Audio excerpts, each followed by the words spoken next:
Olá, está começando mais uma edição do TV Câmara Entrevista. Recentemente, o presidente da República, Jair Bolsonaro, compartilhou vídeos em que a população estaria sendo convocada a participar de protestos contra o Congresso Nacional e também o Supremo Tribunal Federal. No programa de hoje, o nosso objetivo é analisar quais as causas e consequências dessa tensão entre os três poderes para a sociedade. Comigo aqui no estúdio participam do programa o cientista político Fábio Hoffmann. Também está conosco o cientista político e professor da Universidade Federal do Rio Grande do Sul, Maurício Moia. Sejam muito bem-vindos ao TV Câmara Entrevista, é um prazer recebê-los. Fábio, eu começo te perguntando quais são as possíveis consequências, então, dessa tensão que, na verdade, nós estamos iniciando aí 2020, o segundo ano do governo Bolsonaro, e desde o início tem se manifestado, né, essa tensão, esses conflitos por parte dos poderes executivo e legislativo. Quais seriam as possíveis consequências disso? As consequências primeiras, né, desse conflito, desse aumento, dessa tensão, ela vem sendo respaldada num jogar o povo contra o Congresso Nacional, né? Tem sido a principal estratégia do governo Bolsonaro para montar a sua forma de governar e também para jogar a sua estratégia à reeleição. Então tem sido essa ferramenta que o governo tem usado para jogar essa tensão, elevar o nível de tensão, manter a polaridade alta. Esse governo, a gente não pode esquecer, ele foi eleito a partir de uma ascensão, de uma polarização extremamente alta, né, na sociedade rachada. Então a gente não pode esquecer que a origem desse governo que está aí, ela vem de uma forma de conflito político que ela se dá pela polarização.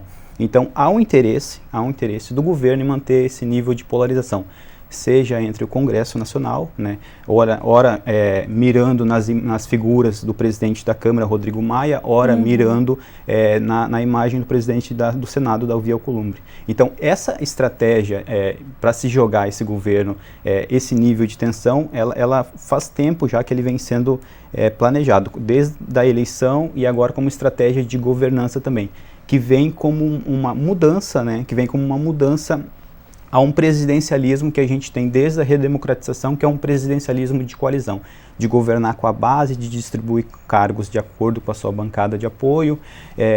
Só que as consequências, aí eu chego na sua pergunta, só que as consequências dessa forma de governar tem sido jogar o povo contra um dos poderes, ou contra os dois poderes, como a gente vê recentemente, nos dois poderes, tanto do legislativo como do judiciário, tem sido jogar o povo contra esses dois poderes como estratégia de governar sem ter tanto que dialogar com o poder legislativo. Então essa é uma primeira consequência que eu acho muito grave, porque ela vem a um encalço disso, o desgaste da democracia. A democracia, como a gente entende, como regime de governo, ela necessita dos três poderes. Há uma divisão clássica colocada pelo Montesquieu, no Espírito das Leis, há 3 séculos atrás. Então, a democracia ela se baseia nessa separação dos poderes. Quando você não respeita esse limite entre poderes, você está jogando um poder contra o outro. Isso é tensionar as instituições. Isso é extremamente perigoso porque ela corrói a democracia, corrói o apreço do povo pela democracia. É uma primeira consequência que eu chamo a atenção porque ela é muito séria e muito grave. Como fica a população, professor Maurício, diante desse cenário de tensão a partir do momento que a gente sabe que na concepção inicial, como o Fábio comentou do Montesquieu, cada poder teria ali a sua atribuição? Como fica a imagem desses diferentes poderes para a sociedade? Bom, eu acho que primeiro tem que dizer que essa estratégia do presidente Bolsonaro não é novidade, né? Ele está sendo coerente, como o Fábio falou, desde da campanha eleitoral, de se apresentar como uma diferente da política tradicional. A questão é que a política tradicional, ou digamos a política, e mais que a política, a política é a arte de negociar. E justamente o que o presidente tem evitado fazer, ou tem sido pouca disposição a fazer, é negociar. Então, o que ele transmite, digamos, para a população é justamente essa tensão, e é quase como que um jogo de apontar o culpado. né? A gente já viu isso antes no governo Collor, né? Quando ele, logo que assumiu e apresentou um monte de medidas provisórias, houve um tensionamento entre o presidente e o Congresso, e que depois demorou a ser reduzido, teve um período de calmaria, mas depois resultou, como a gente viu, num impeachment, porque esse estilo de governo para as instituições brasileiras, digamos que eu diria que historicamente não tem muito futuro. Tensionar, provocar a tensão entre os poderes, não é uma estratégia muito vantajosa para os presidentes. Todos os presidentes que tensionaram, mesmo antes da Constituição de 88, acabaram sendo os perdedores da história. Então eu acho que é muito perigoso essa estratégia do presidente Bolsonaro. Para a população, indo para a sua pergunta, a população, eu acho que ele provoca essa divisão, que é exatamente a intenção dele. Então, mais uma vez, ele está sendo não só coerente, como bem-sucedido. Por quê? Uma parte da base do governo é muito assim, fanática pela figura do presidente.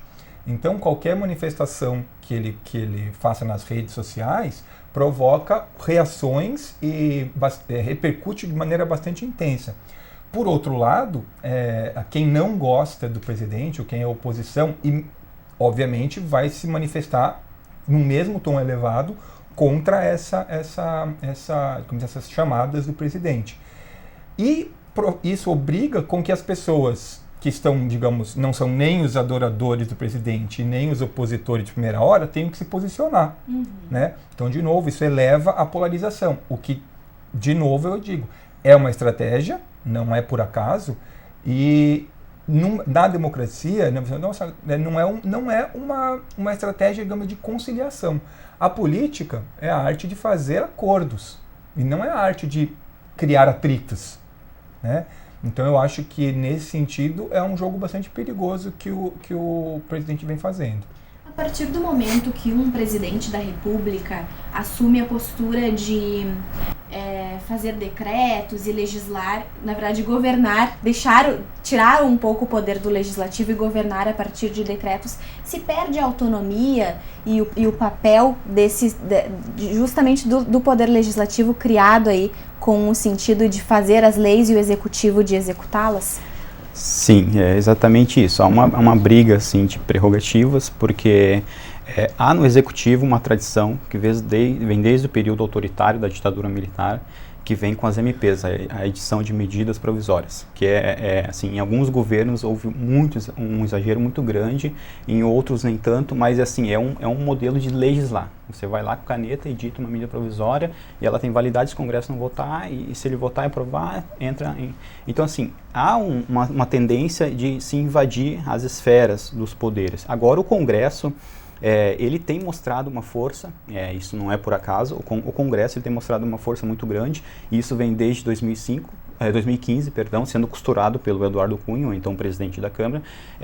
Quando rolou o processo de impeachment, quando veio o processo de impeachment, ele conseguiu ampliar consideravelmente o poder da Câmara dos Deputados. As emendas que eram autorizativas de deputados individuais, passaram a se tornar obrigatórias em 2016. Em 2019, já no governo Bolsonaro, houve as emendas coletivas, de bancada, também passaram a se tornar obrigatórias. E agora, o Congresso, ele toma essa fatia agora do orçamento, desse orçamento do governo Bolsonaro, e torna impositiva. Hoje, o que está principalmente em debate, né, que está sendo acordado ou não, a gente vai assistir ainda o desenrolar dessa trama, mas assim, a votação a um poder maior do Congresso de controlar o orçamento, e é o Congresso também, de certa forma, se metendo, né, no dinheiro e no orçamento da União, mas também há essa questão envolvendo o Executivo com a maneira de legislar. Então, assim, em ciência política a gente se fala muito, não existe vácuo de poder. Quando o poder abdica, e isso foi o primeiro ano do governo Bolsonaro, quando ele abdica de governar, de fazer o que o professor Maurício falou, que é fazer política, de negociar, de sentar com o Congresso, o governo Bolsonaro não é um governo fraco. Ele sozinho elegeu 52 deputados pelo PSL. Hoje ele está sem partido. Mas pelo PSL ele elegeu 52 deputados. A bancada dele era forte. de apoio. Então ele poderia sentar, negociar e fazer uma estratégia de tocar uma pauta de reformas, de negociação. Ele preferiu manter a estratégia de polarizar, manter o conflito elevado e polarizar como estratégia política de governo e como estratégia eleitoral. Então a gente tem que prestar muita atenção nesse sentido. E aí, por outro lado, tem a resposta do Congresso com esse orçamento impositivo.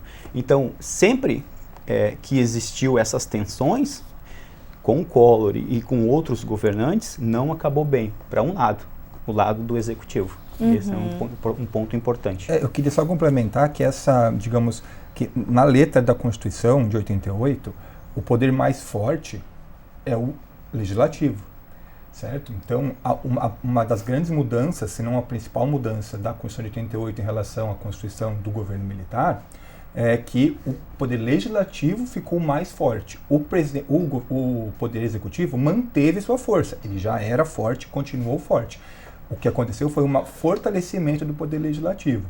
Então, quando um presidente legisla por MPs ou por decretos sem negociar, há uma reação do legislativo. Algumas vezes, como foi durante o governo Fernando Henrique, o Congresso aceita isso, porque muitas vezes essas medidas provisórias, esses decretos, estão alinhados com o Congresso. Então ele aceita essa, digamos, interferência no poder legislativo. Porém, quando essa pauta não é propriamente comum, há uma tensão. Eu acho que hoje a gente vive um momento um pouco diferente, por quê? Porque é um governo que não negocia, mas ele tem uma pauta próxima ao do Legislativo. Então veja que a reforma da Previdência, que era desejo do Executivo, foi tocada pelo Legislativo. Então, e foi aprovada. A reforma tributária, provavelmente, que é difícil, mas está sendo debatida, é uma pauta do Executivo, mas o Legislativo está tocando o projeto a passos lentos, que é um tema muito delicado, mas o Congresso está levando adiante. Então, não é desde 2015, desde 2005, ainda no governo Lula, houve uma mudança no padrão de aprovação de projetos no Congresso, né? O que durante todo o governo Fernando Henrique, até o início do governo Lula, a maioria dos projetos aprovados era de origem do Executivo. A partir de 2005, a maioria dos projetos aprovados passou a ter origem no Legislativo. É claro que muitas vezes esses projetos dos deputados ou dos senadores são da base do governo e são do interesse do governo. Sim. Mas isso muda formalmente esse jogo. Então, e o Congresso, e é sempre bom lembrar que a nossa democracia, nossa atual democracia no Brasil, né, as regras da democracia no Brasil são relativamente recentes. Né? Recém tem 30 anos a Constituição. Parece muito, mas não é.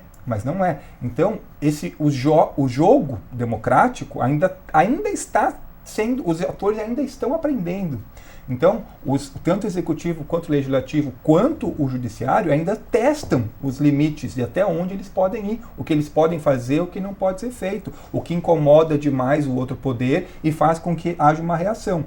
Então, hoje o que a gente vê é uma nova característica de tensão. Haver tensão entre os poderes não é novidade. Na verdade, existem três poderes para que essa tensão faça com que eles se mobilizem. Né? Então, hoje o que tem é uma tensão diferente. Né? É um presidente que tem uma pauta que também é de interesse do Legislativo, só que não negocia. Ele joga todo o ônus da negociação para os deputados. Eu acho que isso, até, de certa forma, mostra essa tensão. É um problema, mas o Congresso conseguir dar conta dessa pauta mostra um avanço, eu acredito, nas instituições. Então eu vejo que, por mais que nós possamos condenar ou criticar o Congresso por ser mais conservador, ou ter deputados ou ex-deputados ou políticos envolvidos com corrupção, o jogo como um todo está sendo jogado num nível mais elevado. Os atores estão mais preparados para enfrentar essas situações difíceis. Eu diria que uma situação dessa, hoje, dessa tensão que o presidente Bolsonaro provoca contra o Congresso e contra o Supremo Tribunal Federal, não só contra o Supremo, mas contra o Judiciário como um todo, se fosse há 15 ou 20 anos atrás, provavelmente as consequências teriam sido mais drásticas. No ano passado, uma pesquisa foi divulgada e ela falava na verdade sobre a confiança das pessoas nas instituições, nos 3 poderes mais especificamente. Em primeiro lugar apareceu o Poder Judiciário como uma instituição em que as pessoas teriam a tendência de confiar mais, em segundo o Poder Executivo e por último o Poder Legislativo, aí então representado pelo Congresso Nacional.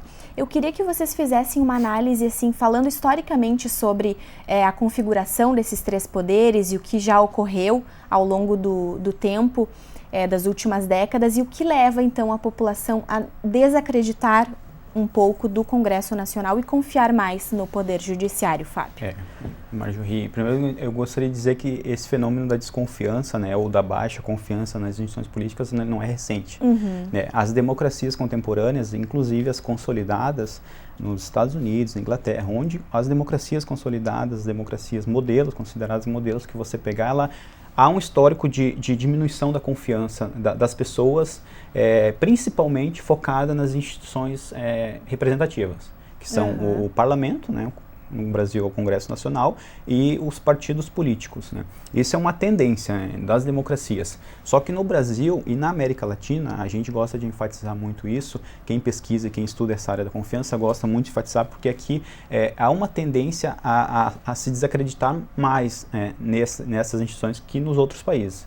Então, você pega o Brasil, a última pesquisa que eu publiquei agora recentemente, ela não aponta 2 dígitos de confiança. Então, se confia 8%, 8% da população brasileira se confia nos partidos políticos. 9% se confia no Congresso, né? E isso é extremamente perigoso, porque as pessoas não se sentem mais representadas por esse modelo. E aí a gente pode apontar inúmeras causas, né? Ou o avanço da sociedade, um modelo crítico, as novas ferramentas de comunicação e de mudança cognitiva no padrão das pessoas, ou outras causas, mas principalmente na América Latina isso é muito mais preocupante, porque as pessoas aqui confiam menos, e além de confiar menos, elas confiam, elas acreditam que exista alguém que possa salvá-las. Quando há essa crise, isso eu gosto de dizer muito, que em 2018, quando estava no carro das eleições, ali próximo, quando teve a greve dos caminhoneiros, a Paraná Pesquisas divulgou uma pesquisa que ela disse assim, quantas pessoas seriam favoráveis, né, a um golpe militar? E eu fiquei apavorado porque 43%, naquele período de grave crise, 43% das pessoas apostariam numa saída mais autoritária. Caso o executivo não desse conta, ou o legislativo não desse conta. Então, no Brasil, há um histórico de se apostar numa saída autoritária, né? Isso é um padrão colocado na cultura política brasileira. Então, existe essa configuração, realmente, ela é perigosa. Quando a gente enfatiza que no governo Bolsonaro é perigoso, e aí eu discordo um pouco do professor Maurício, o governo Bolsonaro tem feito muito mal à democracia, principalmente a percepção da democracia. Porque, assim, a partir do momento, e ele tem feito isso estrategicamente, como o professor mesmo Maurício colocou, ele tem feito isso estrategicamente, ao invés de dialogar, de conversar, ele tem jogado essa tensão para o povo. Olha, eu quero fazer as reformas, mas o Congresso está aí, o Congresso que não me deixa fazer as reformas. Mas ele fez parte desse Congresso há 28 anos. Então, assim, a partir do momento que ele mudou de lado, ele era legislativo, ele foi para o executivo, ele jogou o peso todo para o Congresso. E isso vem para a população. Querendo ou não querendo, as pessoas e o núcleo bolsonarista mais enraizado, aquele pessoal que acredita em tudo que o presidente diz, ele está crescendo. E essas pessoas, a primeira reação deles é atacar as instituições. E esse movimento vem crescendo. Agora, no dia 15, por exemplo, a gente tem uma convocação de manifestação autoritária, contra o STF, contra o Congresso Nacional. Isso é perigoso. E com o presidente divulgando isso, é ainda mais perigoso, porque ele é a voz da nação, ele foi eleito por isso. Então tem que se tomar cuidado, a confiança do brasileiro ela tem um limite e esse limite está sendo testado a cada dia e a desesperança e o descrédito das instituições, quem está jogando isso hoje cada vez mais forte para a sociedade é na figura do governo Bolsonaro. E isso não é por acaso, é uma estratégia, só que ela vem ao todo desgastando essa democracia. Então, isso é importante. A percepção de democracia é importante tanto quanto as instituições funcionando. as duas coisas têm que andar lado a lado. Eu queria só esclarecer, eu entendo o que o professor Fábio falou, mas quando eu disse que esse governo testa os limites das nossas regras democráticas, isso nós estamos de acordo. E quando elas, digamos, ainda resistem, digamos que até que é um bom sinal. É como dizer que, olha, você ficar doente é bom? Não, mas se você resiste à doença e se cura, quer dizer que você estava bem preparado para elas. E se eu de repente falar, então é bom ficar doente? Não, óbvio que não. Óbvio que não. Óbvio que não. Mas ele só tentando mostrar que não é só preto e branco. Então, de fato, eu acho que o estilo do governo Bolsonaro é inadequado para as nossas regras. Mas o fato de nossas regras resistirem ao estilo do governo Bolsonaro é um bom sinal. E aí, pegando uma questão bem específica da fala do Fábio, eu te pergunto, professor Maurício, existe alguma razão específica para, nessa pesquisa, ter sido apontado que grande parte da população apostaria numa medida mais autoritária? Porque aí isso que tu colocas meio se contradiz um pouquinho no sentido de que a partir do momento que as regras resistem, mas a população pede por algo mais autoritário, como que a gente poderia analisar assim essa questão? Eu acho que em parte porque tem um descolamento muito grande do que são, e o professor já falou, como os políticos, os profissionais da política percebem o sistema e como a população em geral percebe o sistema. Certo? Então, de fato, a população percebe que o sistema não entrega para elas o que elas desejam. Né? Não, então ainda falta políticas públicas de saúde, de segurança, a economia ainda está estagnada, então isso elas percebem. Logo, então, olha, o sistema político não está funcionando porque não está me entregando aquilo que eu gostaria. Por outro lado, quem está lá dentro jogando, quem está participando da política, que entende com mais precisão as regras, percebe, olha, não é fácil. Né? É muita negociação envolvida, então isso leva tempo, tem restrições, tem posições, por mais que todos queiram, de maneira geral, digamos, o progresso, todos queiram que a economia melhore, as fórmulas para fazer com que isso ande variam. Então, quando é necessário sentar para fazer um acordo, 513 deputados, 81 senadores precisam entrar num acordo para que isso avance, não é tão simples. Né? Então, é perfeitamente compreensível que a população esteja insatisfeita com o sistema político. Mas daí a pensar que o sistema político tem que ser, digamos, alterado e numa direção mais autoritária, eu acho que daí vem também uma cultura, como o professor falou, e eu também falo muito isso, que nós temos uma cultura, a gente fala de sebastianismo, que é de o salvador da pátria. O brasileiro sempre gosta do salvador da pátria, porque a culpa nunca é do brasileiro, a culpa nunca é dele.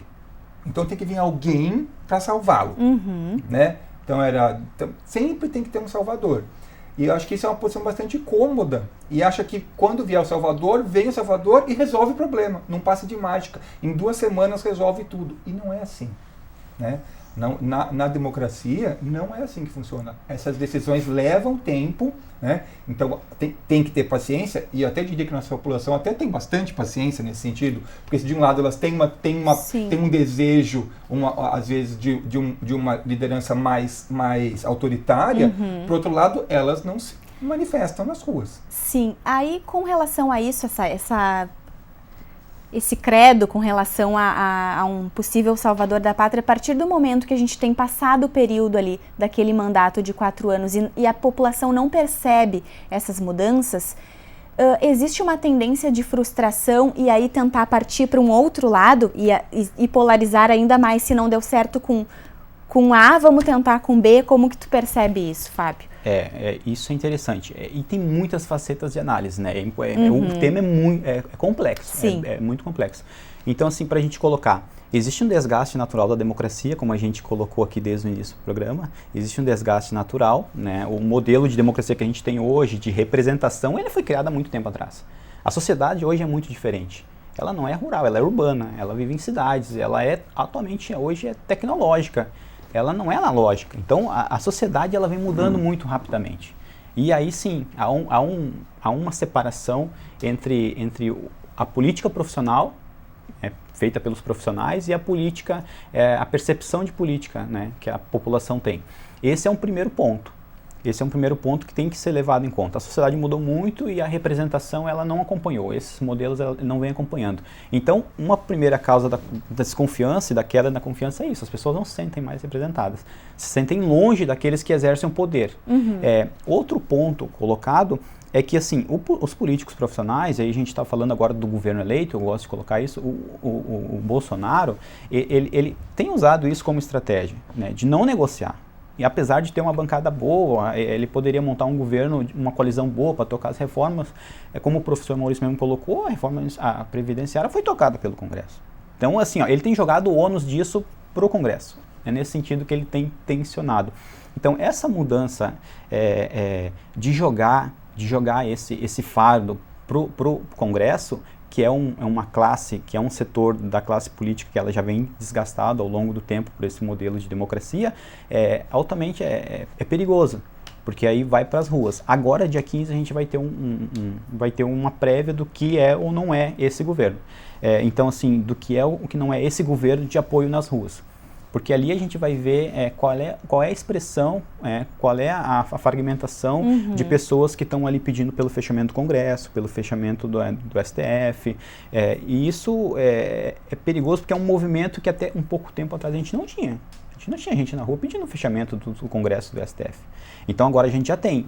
É um ponto Tínhamos protestos, né, de movimentos grandes, como 2013, enfim, protestando pela ausência de algumas políticas, enfim, mas não para o fechamento específico de algum espaço. É um ponto importante que você tocou.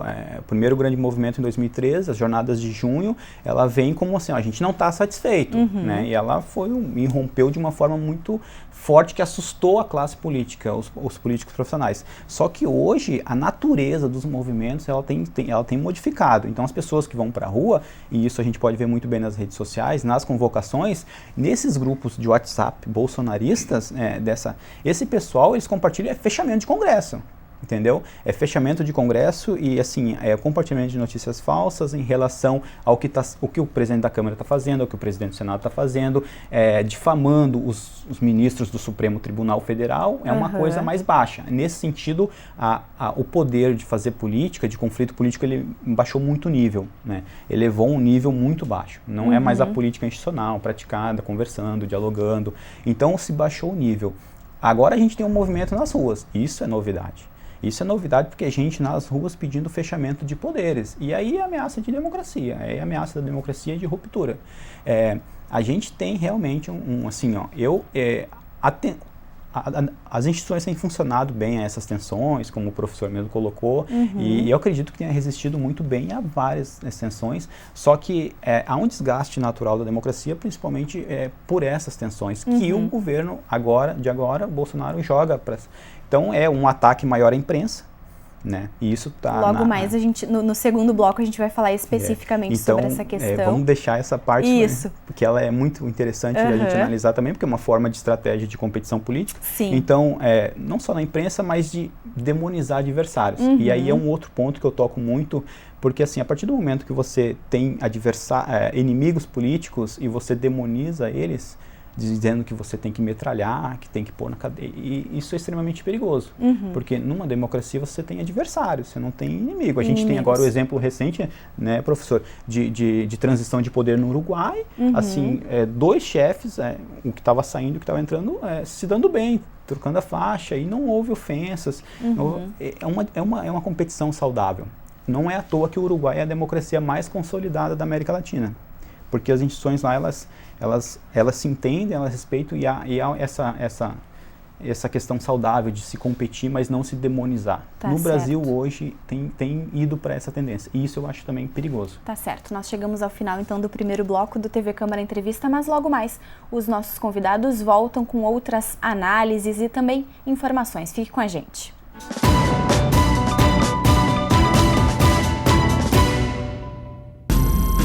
Um pedaço da história do Exército Brasileiro está no Museu Militar do Comando Militar do Sul. São quase 3.000 metros quadrados reservados para exposições temáticas. O acervo tem um total de 4.000 itens. Entre as peças estão armamentos, carros de combate, canhões e medalhas. Alguns objetos remontam ao período colonial. O chamado Museu do Exército foi inaugurado em 1949 no prédio onde ficava o arsenal de guerra da província. A construção data de 1867 e é considerada de interesse de preservação pela Prefeitura de Porto Alegre. O Museu do Comando Militar fica na Rua dos Andradas, número 630. A entrada é gratuita. Escolas podem agendar visitas pelo telefone 3226-5883.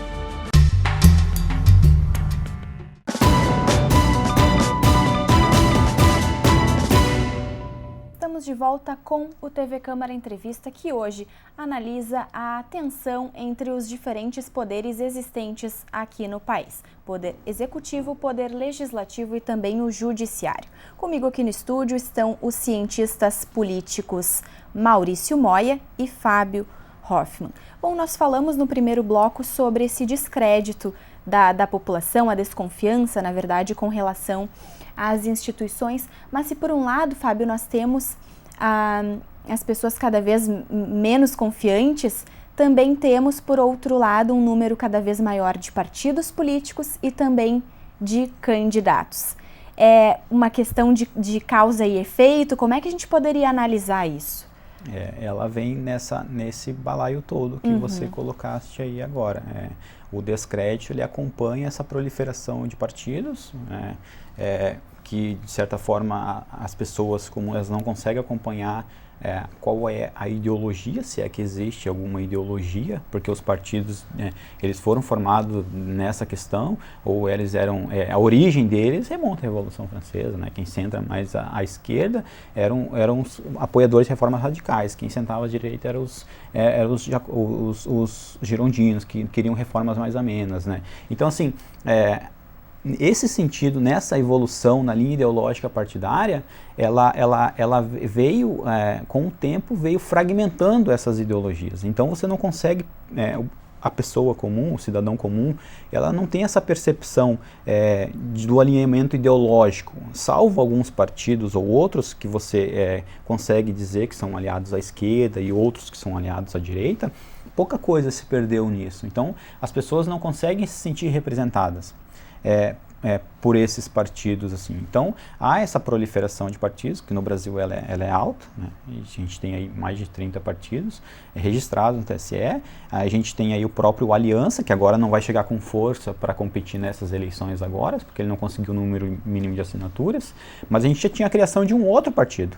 Então, assim, é normal, se criou uma cultura de transição partidária entre as lideranças, e isso passa para as pessoas que o partido pouco importa a pessoa. Então, isso é ruim.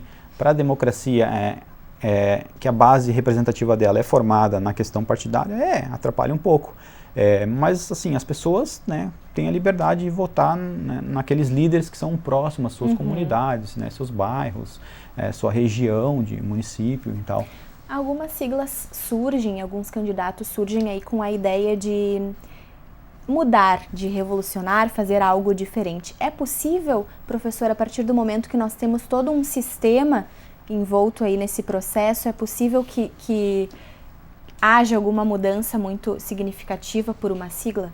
Olha, eu acho que, sim, como a gente falou antes, não existe salvador da pátria na democracia. Tudo tem que ser negociado, né? Eu acho difícil surgir, digamos, um partido recém-formado que consiga ter lideranças com grande apelo popular. Veja que o presidente, que tem uma base de apoio bastante grande na população, o partido dele está só no papel. Não foi criado ainda, não foi aceito, não está nem com registro provisório, né? Ele não conseguiu 1% das assinaturas que precisava. Então, se por um lado assim, há uma proliferação de partidos, é curioso que, como você falou, se por um lado tem um descrédito na representação, porém há uma proliferação de partidos. Primeiro que no Brasil a legislação é bastante, digamos, permissiva para a criação de partidos. Por outro, aí tem um ponto que a gente não tocou aqui, que os partidos, a gente fala que eles viraram como se fossem oligarquias partidárias. Elas são, a estrutura dos partidos é pouco dinâmica. Então você veja que os presidentes de partido, o presidente de executiva, são pessoas que estão lá há muitos anos. Então a própria mobilidade dentro do partido, dos partidos políticos brasileiros, é bastante limitada. Então, digamos, uma pessoa que está querendo entrar para a política, ela vai ter que entrar num partido, fazer uma militância local, se candidatar a vereador, e depois tentar uma deputado estadual, ou vereador de novo. Então, isso leva muito tempo. Certo? E as pessoas querem mudanças mais rápidas. Então, às vezes, parece para essas pessoas que estão querendo entrar na política, é melhor ir para um partido pequeno ou mesmo formar um partido, porque aí ele vai conseguir ser candidato e ter mais visibilidade. Então, acho que assim, não é benéfico, acho que para o eleitor, principalmente, ter muitos partidos, né? Porém, na situação atual brasileira, eu acho que os partidos eles são engessados, têm uma estrutura muito engessada. Né? Eu acho que é a saída que se encontrou dentro dessas regras. Né? Então, a proliferação o grande número de candidatos também, a regra permite que haja muitos candidatos. Né? Então, isso poderia ser limitado. Né? Poderia, hoje, cerca de para os cargos proporcionais, dá para ter 1,5 vezes o número de vagas em disputa a cada partido. Então, isso torna um número muito grande de partidos e dificulta para o eleitor escolher o seu partido de preferência. Há algum tempo começou a se falar sobre a reforma política. O que isso significaria na prática? O que traria de mudanças caso um projeto fosse constituído e aí aprovado? Olha, a reforma política digamos que é um pacote que é muito amplo. Há muitas coisas que podem entrar dentro desse tema. Né? Algumas, por exemplo, foram feitas. Por exemplo, não há mais possibilidade de coligação para os cargos proporcionais. Isso foi extinto há alguns anos. Agora vai ser a primeira, né? Que não pode haver coligação para os cargos profissionais. Houve também, o que eu acho que foi ruim, a limitação do tempo de campanha. A redução do tempo de campanha. Então o tempo foi diminuído. Veja só, para vocês verem, só em termos de comparação, nos Estados Unidos, a eleição vai ser em novembro e eles estão fazendo prévias desde março, ou seja, são 8 meses de campanha, certo? Então, e a população é levada a participar das prévias de cada partido. Ou seja, aqui no Brasil, a gente nem sabe quem vai ser candidato para prefeito, para vereador, salvo poucos casos, a gente não sabe, a população não está envolvida. Então veja que a cultura de se fazer política é bem diferente. Veja que nos Estados Unidos, o pessoal está sabendo o que um candidato democrata, ou os vários candidatos democratas pensam, né? Ou como lá vai ter a reeleição do Trump, ele está candidato à reeleição, o pessoal sabe como o Trump pensa, mas como os democratas pensam, eles estão aprendendo. Aqui a gente não sabe quem vai ser candidato a prefeito em Porto Alegre. Salvo um ou outro caso, nós não sabemos. Né? Então a população poderia estar sendo envolvida. Prévias é algo que poderia entrar na reforma política. Não passa pela cabeça, nunca entrou em discussão. Por quê? Porque as prévias implicariam que a população iria votar para ver quem sai candidato. E hoje, quem sai candidato é escolhido pela cúpula partidária. Salvo, acho que somente no PT, que tem prévias. Né, para os filiados. Os filiados. As prévias nos Estados Unidos são prévias abertas. Quaisquer eleitores podem ir lá e votar. Então veja que limitação de campanha, limitação de gastos de campanha, sim, certo? Foi retirada a possibilidade de doação empresarial. Eu acho que seria muito mais sensato as campanhas são muito caras, então tem que diminuir o custo, certo? Põe um teto. Não precisa limitar o que cada um pode doar. Fala assim, você só pode gastar tanto. Se ele vai vir do banco, ou se vai vir de uma arrecadação pessoal da vaquinha da internet, só pode gastar o mesmo tanto. Então, você vê que há muitas possibilidades de mudanças dentro de uma reforma política. O que foi feito no Brasil foi tornar ainda mais restrita a campanha e mais restrito o acesso da população às informações sobre os políticos. Então tem menos tempo de campanha, não tem mais doação empresarial, então você não sabe, né? Obviamente agora são as pessoas, não é mais uma empresa, mas provavelmente o diretor da empresa é que vai fazer a doação e não a empresa. Então, cortaram a possibilidade de coligação, então que vai fazer provavelmente aumentar o número de candidatos, né? Então, eu acho que dentro da reforma política, o que poderia ser feito para beneficiar o eleitor não foi feito. Foi feito, essa reforma política que foi feita para beneficiar os políticos e não o eleitor. Teria muitas outras regras para serem feitas, para serem modificadas para beneficiar o eleitor e não os políticos. Sobre o tempo de campanhas na mídia, né, durante o período eleitoral, é bem comum a gente perceber algumas pessoas reclamando daquele tempo. Acaba que uma faixa de horário da televisão é utilizada para isso.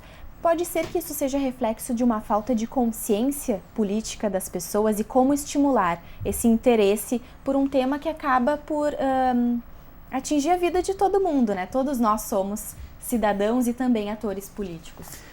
Realmente, geralmente o dito popular que se fala é começou o horário, você desliga a TV, né? Porque aí vai fazer outra coisa. Então, e o que não deveria ser, porque as pessoas estão pagando por aquele horário, né? Vem do financiamento, é um dos financiamentos antigos que tem, que era público, que é o tempo de TV.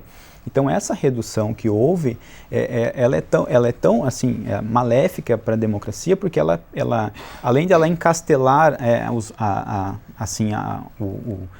o pessoal do partido que está há muito mais tempo lá, além de fortalecer esse grupo e não oxigenar a entrada de novos atores, né, não dinamitar essa oligarquia que existe partidária, ela também comprime o debate. Ela comprime o debate e faz com que as pessoas, já que não têm um gosto pelo programa de TV, de debate, de partidário, já não assista. Então, eu queria dizer que justamente nos Estados Unidos acontecem essas prévias justamente por causa disso. Uhum. Lá na década de 70, né, os líderes partidários se reuniam e definiam quem era o candidato. Acontecer com um candidato democrata, concorreu, perdeu a eleição e não era o que o povo queria. E o pessoal pressionou pela mudança, e a mudança veio na forma de prévias. Uhum. Algo há muito tempo que no Brasil não é feito. Então, essa reforma política feita agora, ela foi feita para resolver alguns problemas, mas eu acredito que ela cria muito mais problemas. A limitação no tempo de campanha, ela é um deles. As pessoas têm muito menos tempo. O brasileiro geralmente deixa para definir o voto no final. Então, assim, com menos tempo de exposição vai ser aquele pessoal que chega na corrida final para expor. Não tem tempo para se expor ideias, se debater, quem são os candidatos, conhecer. As pessoas vão chegar na época da eleição, na última semana vão pegar o santinho, como é comum, ou o vizinho vai influenciar no voto e vai acontecer isso. Então, acredito que essa consequência ela é maléfica para a democracia. Então, essa reforma ela deveria priorizar principalmente, uma possível reforma política, ela deveria priorizar por mais tempo de campanha e, assim, estabelecer um teto para a contribuição jurídica também. Hoje é estabelecido um teto ali, mas ele é muito pouco. Ali houve uma limitação muito grande que veio a partir desses escândalos que houve, mas acredito que jogar isso só para o financiamento público também é um problema, né? Porque a gente tem a sociedade, a gente tem as pessoas querendo contribuir, a gente vê isso nos Estados Unidos, uma campanha, por exemplo, como a do Bernie Sanders, você consegue uma multidão de apoiadores fazendo doações, correndo atrás, é uma multidão orgânica. E isso no Brasil a gente não vê, porque aí chega a verba partidária, aí os caciques do partido chegam lá e dizem, não, esse candidato é o que tem mais chance de concorrer aqui, então essa fatia do bolo grande vai para ele, então assim, é uma forma de menosprezar, e de desprestigiar quem está entrando na política. Então, as reformas que foram feitas, elas caminharam para esse sentido. Eu acredito que quem formulou pensou uma coisa diferente, mas na verdade, na prática, se criou outros problemas, outros tantos problemas. Nós já abordamos, o senhor, na verdade, iniciou o assunto com relação ao papel da mídia nesse processo todo e como a imprensa tem se comportado, na verdade, o presidente da República com relação à imprensa. Queria que vocês fizessem uma análise sobre isso, sendo que algumas pessoas falam que o poder da mídia seria tanto que ela poderia ser considerada, entre aspas, um quarto, uma espécie de quarto poder. Como o senhor percebe isso, professor? Olha, eu acho que na prática a mídia digamos, ela pode funcionar mesmo como um quarto poder, né? Ela tem influências, uma influência óbvia sobre os cidadãos, e mais, mas acho que uma coisa que tem que ficar clara, a mídia tem interesses, né? Então, a grande mídia corporativa, as grandes redes de comunicação, elas têm os seus interesses. E óbvio que algumas informações são transmitidas com mais intensidade e outras simplesmente não são transmitidas, né? Eu acho que, então, se por um lado isso digamos, esse poder pode gerar algum tipo de manipulação, seria pior se ele fosse limitado. Então, acho que o papel da mídia é fundamental, né, para justamente se contrapor, principalmente quando ele se contrapõe ao governo. Porque o pior cenário seria uma mídia totalmente chapa branca, que a gente diria, uma mídia que é totalmente a pró-governo. Então, é importante que a mídia possa fazer, né, fiscalizar as ações do governo. Daí que chama mais atenção e preocupa, de certa forma, esses ataques do presidente Bolsonaro à mídia, né, aos jornais principalmente, aos jornais impressos principalmente, e o certo apoio que a população dá a isso, né, porque não deixa de ser uma forma de censura, né, de crítica ao trabalho de levar a informação à população, né.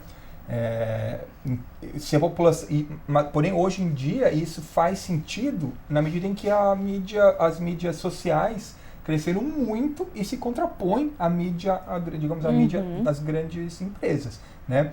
Então, se por um lado as grandes empresas têm os seus interesses e podem estar passando informações parciais ou exageradas ou não passando algumas informações, a gente sabe quem são essas pessoas. Então a gente pode processar, a gente pode cobrar, sim, né, dos jornalistas e da própria empresa, pode deixar de assistir, né?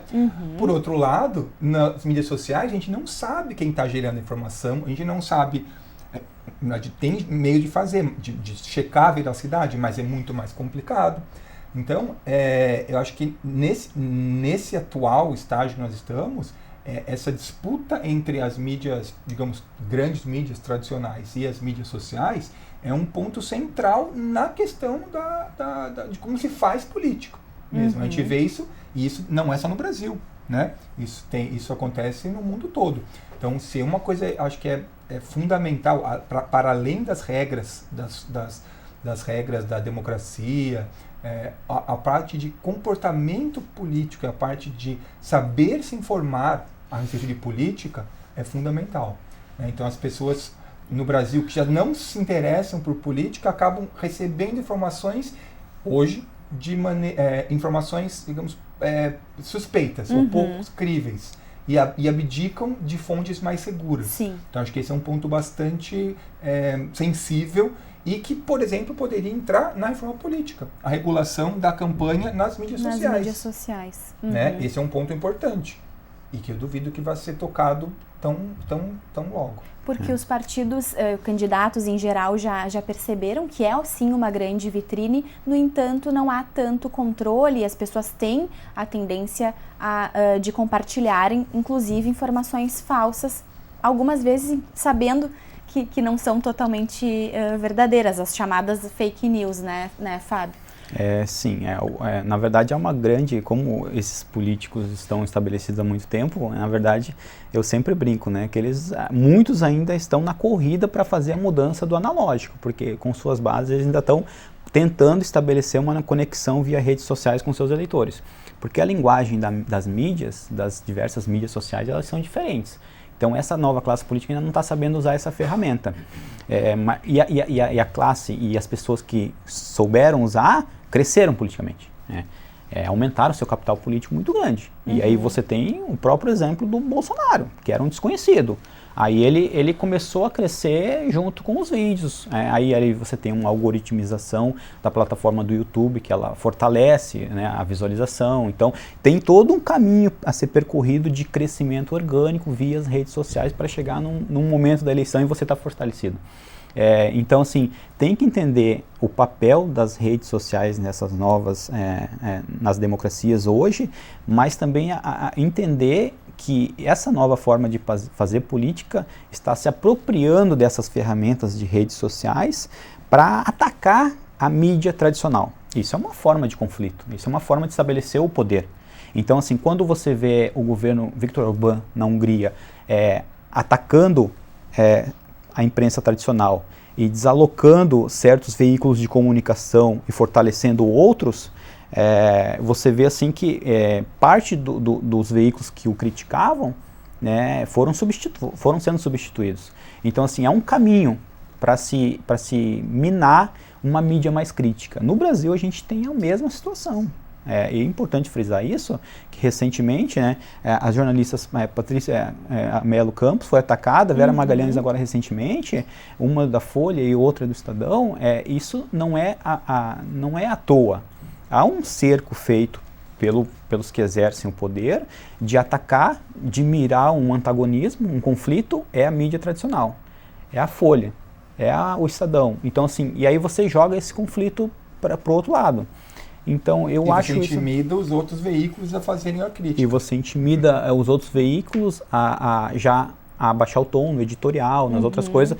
Essa é uma forma, assim, de supressão da liberdade de expressão que ela não pode crescer dentro de uma democracia saudável. Porque os veículos, que nem o professor colocou, eles são grandes corporações, eles têm interesses, mas esses interesses têm que ser expostos, tem que haver liberdade de expressão, mas não ataques formais, entendeu?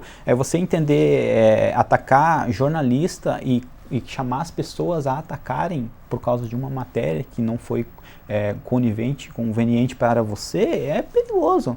Isso é um ataque à democracia, é um ataque direto à democracia, entendeu? Então, eu vejo isso, eu sou mais pessimista nesse sentido. Eu acho que essa nova forma de combate populista, o Bolsonaro, mundo afora, ele é chamado de populista, o Orbán também. O que é o populismo? É aquela pessoa que ela tenta seguir umas regras que não são, no grosso modo, não tenta seguir o padrão institucional. Então, ela joga com o povo, ela acha um antagonismo, esse antagonismo ora é o PT, na eleição foi o PT, o bode expiatório foi o PT, você se antagoniza com aquilo, ora foi o PT, ora é a imprensa, e aí você materializa isso num veículo, na Folha, ou num jornalista, na Patrícia. Então, assim, é uma forma de estabelecer o conflito, mas ela é perigosa, porque ela vem com isso um desgaste da liberdade de expressão, como o próprio professor falou, assim, quando o veículo é atacado pelo chefe máximo da nação, os outros veículos já se sentem acuados. Então, assim, eles já vão pensar duas vezes, vão se autocensurar. Isso é perigoso para a democracia. É verdade. Nós chegamos ao final do TV Câmara Entrevista, depois desse papo bastante produtivo. Agradeço muitíssimo a presença e a disponibilidade de vocês em estarem aqui na TV Câmara. Eu agradeço também a sua audiência. Continue acompanhando informações sobre outras produções também pelas nossas redes sociais. Até a próxima edição.